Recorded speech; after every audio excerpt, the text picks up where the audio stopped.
Voilà, je me trouve en plein Médina de Moutouk, à l'entrée du Fondouk, de l'ancien Caravaï Bouchadère.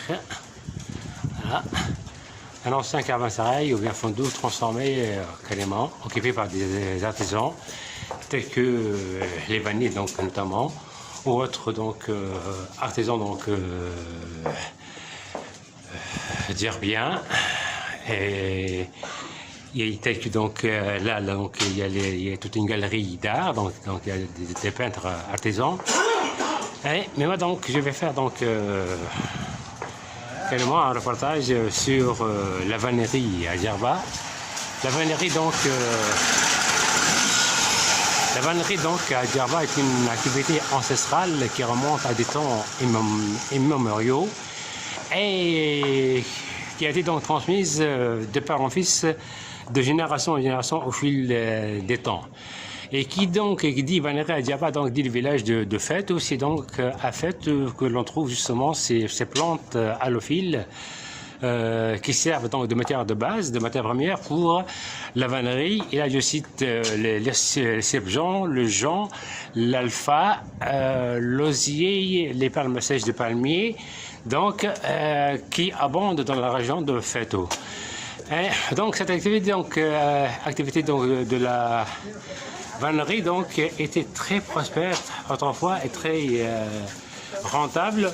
Les produits de la vannerie s'écoulaient facilement aussi bien dans les marchés de l'île de Djerba que ailleurs dans le sud tunisien.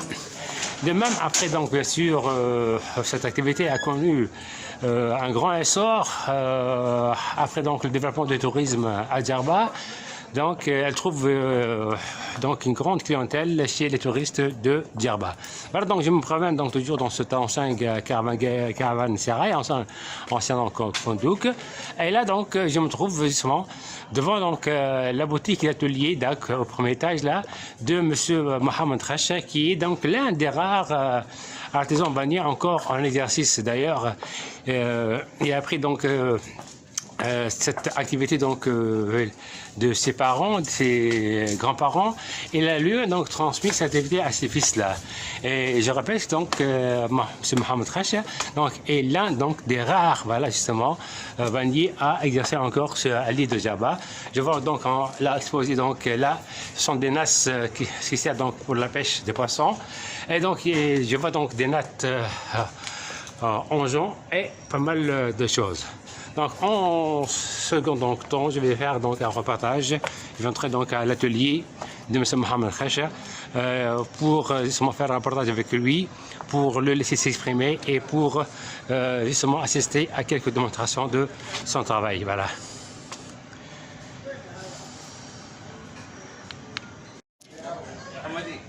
Voilà, je me trouve chez M. Mohamed Khacha, ce très grand artisan vanneur de Djerba. Comme je l'ai bien dit, c'est l'un des rares artisans vanneurs à encore exercer à Djerba. Heureusement que M. Mohamed Khacha a transmis cette activité à ses fils. Il a aussi un atelier à Fête, son village natal. Et là aussi, il a une boutique et atelier ici même dans le Fondouk de Bouchadère. Et d'ailleurs, il reçoit beaucoup de clients, notamment des touristes. Bon, là je suis en train de filmer les produits artisanaux de M. Mohamed. Ce sont tous ils font partie de la vannerie. Il faut dire que la vannerie traditionnelle, elle a aussi évolué avec le temps, parce qu'il n'y a plus que de la vannerie traditionnelle. Alors d'abord, on a inventé pas mal, les vanniers ont inventé pas mal de choses avec le temps, des bibelots. Ils ont aussi introduit la décoration, soit au moyen de la broderie, soit aussi au moyen de la peinture, pour varier un peu leurs produits. Voilà, là, nous allons assister à des démonstrations. Monsieur Mohamed, là, vous allez le voir, en train de tresser sur un métier à tresser. Alors, horizontal, placé même le sol. Voilà, il introduit les tiges de jonc, voilà. Là, ça sert pour la fabrication des طنجون. سي محمد دولار مرحبا مرحبا بك بك. تقدم لنا شويه روحك وتحكي لنا شويه على بن عبد القادر خشا. نصنع في صناعه المنتوج الصعب والسمار احصائي وكفاكم زاد جميع انواع التكنولوجيات نتاع الصعب والسمار. بديت الخدمه من اللي عمري 12 سنه ما شاء الله. الله يبارك في الجميع. وديما محافظين على الصنعه وعلمت كذلك الصغار نتاعي علمتهم باش الصنعه هذه ما تندثرش. Voilà, M. Mohamed a appris donc ce métier-là à l'âge de 12 ans. Voilà, et il travaille donc depuis. Et comme il vient de dire, il a transmis donc cette activité-là donc à ses enfants pour que donc cette activité-là ne se perde pas. Voilà. واحنا نحافظوا على الخدمه هذه باش ما تندثرش. ونتمنى كل الشباب اللي يخدم الصناعات اليدويه الصناعه التقليديه يحافظوا عليها لان بلادنا بلاد معناها بلاد الصناعه التقليديه والسواح يجونا خاطر عندنا منتوج باهي في تونس ويلزم واحد يحافظ على الصناعه التقليديه كي هي الباز نتاع البلاد نتاعنا. Voilà, et j'encourage et invite les jeunes justement à s'intéresser aux activités artisanales de manière générale là pour les préserver pour les futures générations et pour aussi promouvoir le tourisme dans notre pays. Voilà. وعلمت ثم شكون علمتهم. Il a appris donc cette activité à pas mal de gens.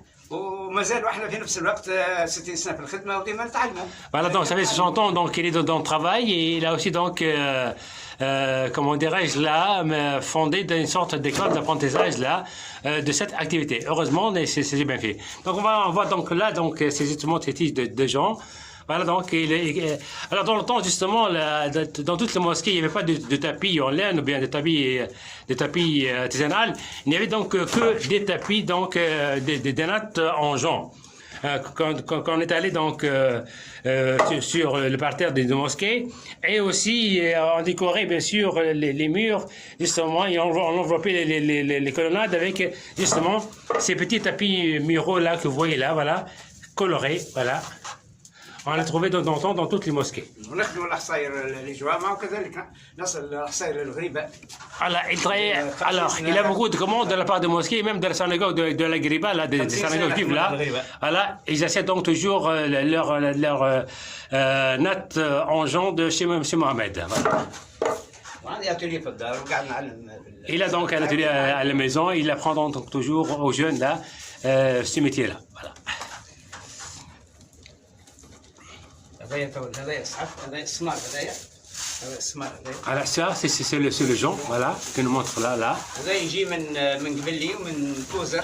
Ouais. Alors donc, ce genre-là, il est importé de Kibeli, de Dodger, donc du sud-ouest tunisien. Voilà. واحنا في الدار عندي مصبغه نصبغ اللون للالوان. Alors, il a donc à la maison une teinturerie, donc il colore donc justement ce genre-là pour obtenir donc différentes couleurs que l'on voit là. Voilà. هذا يصعب. Et là donc ce sont des feuilles de palmier. Voilà. Alors avec les feuilles de palmier là, il tresse du couffin comme on peut voir là. Voilà, il a déjà entamé donc un couffin. Voilà. Dans le temps donc les Germains ne faisaient ce course que dans un couffin, hein, dans le souci de justement d'intimité. Voilà. On monte pas dans ce qu'on a acheté aux autres là. Voilà. Justement on faisait ces courses dans des couffins qui sont bio, voilà. Voilà. Alors maintenant, on va donc coudre justement ces lanières là. Alors, il tresse des nalières, ensuite il les coud donc, voilà. Ça, c'est des palmiers, la corde des palmiers. Avec une corde faite avec des palmes de sèche de palmier, voilà. C'est la même technique comme avant. Oui, c'est la même technique là, justement, que l'on voit là, les photos des Djerviens là, des vanilles là, en train justement là de tresser des nattes, des couffins en feuilles de palmier, voilà. Oui, نوريك الصور 12 سنه كي بديت نتعلم. اي voilà. هذا 12 سنه كي بديت نتعلم فيه الولد. Alors, ça va être là. Alors, il y a différentes photos de M. Mohamed là. 12 سنه. À l'âge de 12 ans, M. Mohamed, là, on le voit dans ces photos en train d'apprendre. On voit donc son père et lui, devant lui, en train assis devant le métier, donc à tresser, en train d'apprendre justement la tresse. À 18 ans, le voilà. Voilà, à 18 ans, le voilà, M. Mohamed. Ça, son atelier, voilà aussi. Voilà. Différentes photos, voilà, des visiteurs là. Voilà. Ça, c'est le تكريم نتاع وزارة السياحة. Oui, donc il a été honoré donc, par le ministère du Tourisme là. Il a reçu donc justement un certificat d'honneur. Voilà. هذا l'atelier في الدار.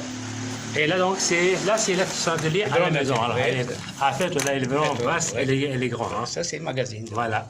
Ça, c'est le magasin des galas. Voilà. Ça, c'est des galas. Donc on l'a photographié dans pas mal de magazines et revues étrangères. Voilà. Ça, c'est le Travel Voyage. Travel Voyage aussi, donc on va dans sa photo donc, dans le magazine Travel Voyage. Voilà. Voilà, ça c'est. C'est lui, voilà. C'est dans le même magazine Travel Voyage. Voilà. C'est la maison tunisienne. Ça, c'est la maison tunisienne. Oui, pas mal donc. Il a reçu donc pas mal de journalistes. Le voilà, M. Mohamed là. Voilà, il est devenu d'une réputation internationale. وتوا بدينا نخدموا الخدمه موجوده ياسر ولكن بدينا المشكله في الشباب ما عادش حب يوسع باله ويصبر. Voilà, donc il y a du travail comme bien me le dit M. Mohamed, mais le problème c'est que les jeunes donc n'ont pas donc la patience d'apprendre là justement. Dommage. Mais sinon ça fonctionne toujours bien, c'est toujours rentable là. هذاك 20 ans. Voilà, M. Mohamed a 20 ans, voilà. C'est l'atelier. Voilà, donc on va passer aussi donc à sa petite boutique là. Voir donc ces différents produits. Voilà. Qu'il propose aux touristes bien sûr là. On va le mettre à la lumière, voilà. De toute façon d'ailleurs l'odeur du Jean là. Ouais. Voilà. C'est très varié, donc il y a pas mal de choses donc, assez intéressantes. Comme je dis, donc, il y a eu beaucoup d'inventions dans la vannerie. Là. Je vois donc ce couvercle-là, donc, c'est un couvre-plat. Bien sûr, des paniers, des sacs pour les femmes.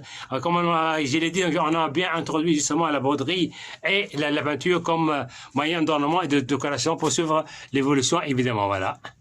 Pour faire intéresser tout le monde. Voilà, je vous remercie, M. Mohamed. Voilà, M. Mohamed, bye bye, Allah يبارك فيك، يعطيك الصحة. الله يبارك فيك، مرحبا بك.